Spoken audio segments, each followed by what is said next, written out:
Hey, Atlanta West Pentecostal Church. I'm so excited to be able to share a devotion with you again.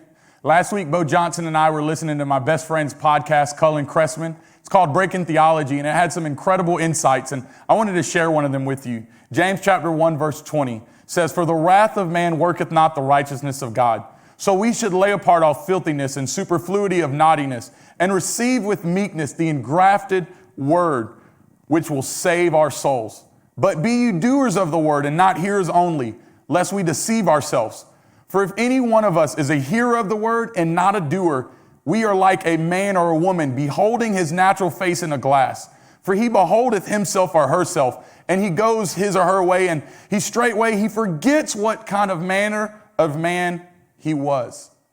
See, in the old days, they didn't have cameras and mirrors everywhere. They didn't get to take selfies and get to see themselves as much as you and I do.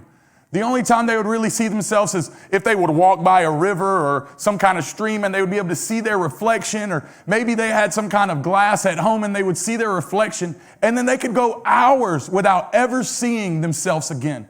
Now, some of you women and even men might go crazy not being able to see how you look.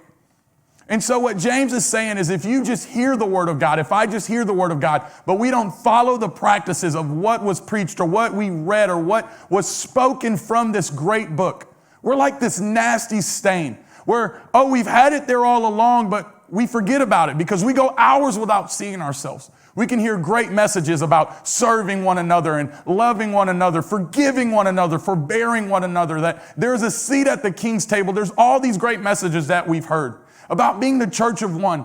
But if we only hear them, whether it's in this sanctuary or maybe at home while you're taking precautions, if we only hear them, it's like us walking around with this nasty ketchup stain on our shirt. We don't look good.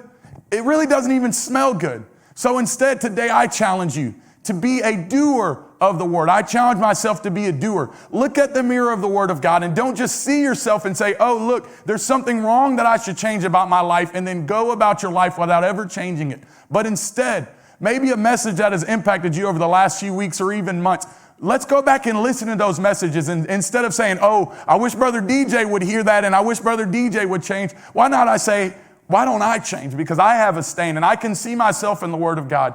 So I'm not just going to hear these messages. I'm going to do them. I'm going to forgive.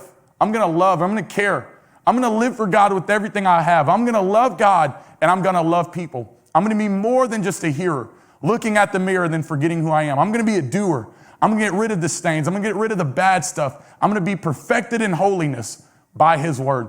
Atlanta West, that's our homework. Let's be more like Christ. Let's not just hear the word, but let us do the word.